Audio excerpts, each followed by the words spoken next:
Good day, everyone. Today, I'll be explaining Yuri Bronfenbrenner's ecology system theory, which shows how a child's growth and development are influenced by different layers of their environment. There are 5 systems, and each one affects the child in a unique way. The first one is the microsystem. So, this is the closest layer to the child. The child has the direct interaction here and includes family, school, peers, and neighborhood. So, isa sa example nito ay kung ang bata ay lumaki sa pamilyang puno ng pagmamahal at pagkakaunawaan, nagiging mas masayahin at may tiwala sa kanyang sarili. Pero kung palaging nag-aaway yung magulang o yung parents ng bata ay maaaring maging tahimik o matakutin ng bata sa pag-aaral. So in short, the microsystem is where the child lives and plays daily. It's the most immediate influence. Pangalawa is the mesosystem. So this system refers to the connection between the child's microsystem and how relationships in one setting affects another. For example is kapag may magandang ugnayan yung mga magulang at saka yung guro ng bata, nagiging mas masipag sa pag-aaral yung bata. Ngunit, kung may hindi pagkakaunawaan, ang mga ito ay nagiging dahilan ito ng stress o di kaya yung pagkalito sa bata. In short, the mesosystem shows how the people around the child connect and influence each other. Pangatlo naman is the ecosystem.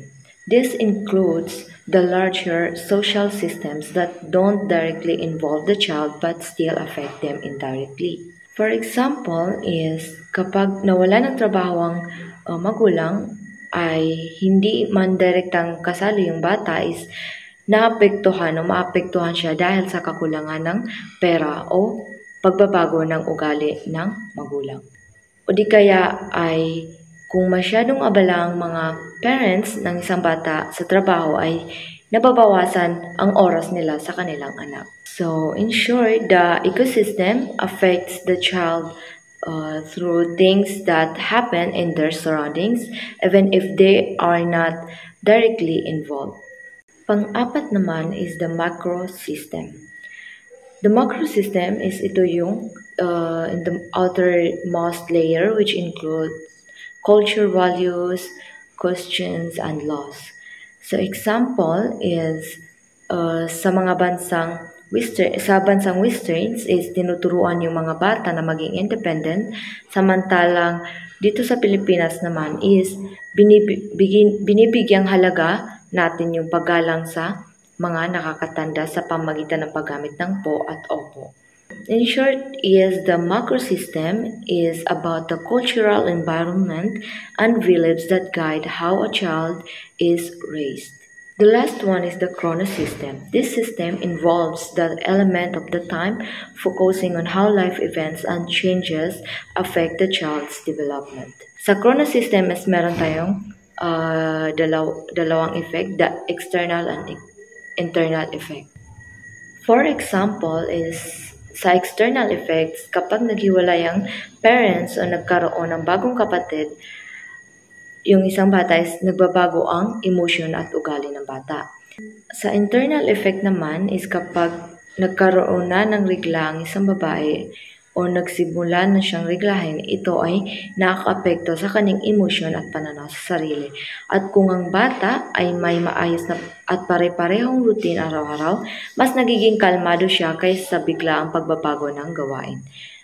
In short, the chronosystem focuses on how time and life event shape development. And to summarize it, the microsystem is yan yung direct environment like sa family, school, and friends. And yung mesosystem is yan yung connection between environments. And yung sa ecosystem naman is yan yung indirect influences like yung parents' job and yung community. Sa macrosystem naman is yan yung culture, customs, and values. And the last one is yung the chronosystem, which is yan yung about sa time and the life changes. So all of this system work together to shape the child's development. So according to Braun-Fred-Briner, a child's growth doesn't happen in isolations. It's like a ripple. Everything around them, from family to culture to life events, affects their development in different ways. And thank you. That's all.